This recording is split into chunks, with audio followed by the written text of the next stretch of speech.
ഞാൻ ആദ്യം ഒരു നിരീശ്വരവാദിയായിരുന്നു. ദൈവമില്ല പറഞ്ഞ ആൾക്കായിരുന്നു. അങ്ങനെ ഞാൻ BSF കയറിയിട്ട് ജമ്മു കാശ്മീർ ബോർഡറിൽ കിടക്കുമ്പോൾ ഞങ്ങൾക്ക് മനസ്സിലായി ദൈവമുണ്ട്. ഒരുപാട് അനുഭവങ്ങൾ ഉണ്ടായിട്ടുണ്ട്. ഡൽഹിയിൽ BSF ജോലി ചെയ്യായിരുന്നു. അത് കഴിഞ്ഞ് ഡൽഹി പോലീസിൽ ജോലി ചെയ്തുകൊണ്ടിരിക്കുമ്പോൾ ഞങ്ങൾക്ക് ഒരു സ്വപ്നം ഉണ്ടായി. പരിശുദ്ധ അമ്മേനെ ഞങ്ങൾ സ്വപ്നം കണ്ടു. ആ അമ്മ എനിക്കൊരു സ്വർണ്ണക്കുരിശി തന്നു. അത് എൻ്റെ മിസ്സിന് വചനം പറഞ്ഞു കൊടുക്കുന്നതാണ്. അപ്പോൾ ഞങ്ങൾ ഹിന്ദുക്കളാണ്. അപ്പോൾ ഞങ്ങൾക്ക് ഇതിനെപ്പറ്റി ഒന്നും അറിയില്ലായിരുന്നു. അങ്ങനെ പിന്നെ ഞാൻ സെർച്ച് ചെയ്യാൻ തുടങ്ങി. അപ്പോൾ ഉടമ്പടി എടുക്കാനുള്ള കാരണം എന്ന് വെച്ചാൽ ഞാൻ കമാൻഡോയിലായിരിക്കുമ്പോൾ തന്നെ എൻ്റെ 2 കാലുമുട്ടുകളും ക്വാർട്ടേജ് പോയി കമാൻഡോ ആക്ഷനിൽ ഞങ്ങൾക്ക് പല കാര്യങ്ങളും ഉടമ്പടിയിൽ സാധിച്ചു തന്നിട്ടുണ്ട്. ഞങ്ങൾ BSF ഒരു 66 ഓഫീസേഴ്സ് കൂടിയിട്ട് ഡൽഹി പോലീസിൻ്റെ ശമ്പളത്തിന് വേണ്ടി അപ്പോൾ ഞാനായിരുന്നു മെയിൻ പെറ്റീഷണർ.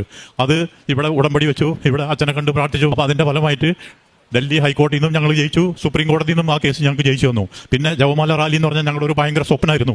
അതിന് 2023-24 ഞങ്ങൾക്ക് അത് പങ്കെടുക്കാൻ സാധിച്ചു.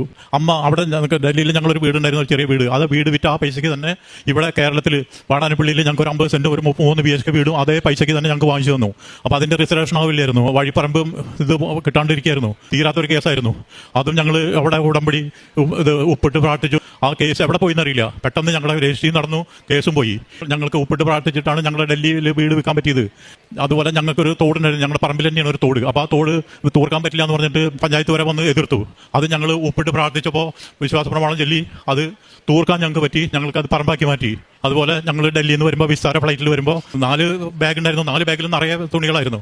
അപ്പോൾ വലിയ 2 ബാഗ് തന്നെ ഞങ്ങൾ അവിടെ വെച്ച് നോക്കിയപ്പോൾ 75 കിലോ ആയിരുന്നു. അപ്പോൾ 30 കിലോ ഞങ്ങൾക്ക് ഓതറൈസുള്ളൂ. അപ്പോൾ ഞങ്ങൾ ഉടമ്പടി തൈലം പരട്ടി പ്രാർത്ഥിച്ചു. അപ്പോൾ ഞങ്ങളൊരു സാക്ഷ്യം കേട്ടിട്ടുണ്ട്. ഏതോ ഒരു മോൾക്ക് US നിന്ന് വരാനായിട്ട് ഇങ്ങനെ അമ്മ സഹായിച്ചത്. 2 ബാഗും വെച്ച് കഴിഞ്ഞപ്പോൾ 75 കിലോ അതിൽ കാണിച്ചു.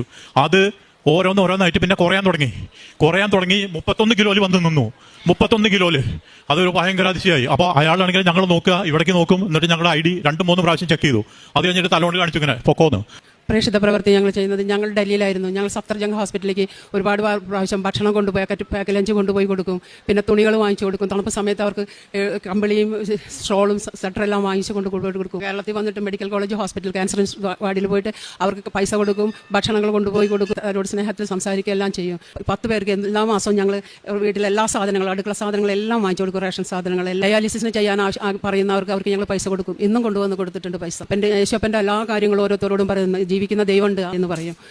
ഈ കൃമിയായ ഞങ്ങളെ ഈ ഇത്രയും വലിയ ഈ ആൾത്താരയിൽ വന്ന് സാക്ഷ്യം പറയാനായിട്ട് ഞങ്ങൾ ഉയർത്തിയ അമ്മയ്ക്കും തിരുക്കുമാറിന് എത്ര നന്ദി പറഞ്ഞാലും മതിയാവില്ല.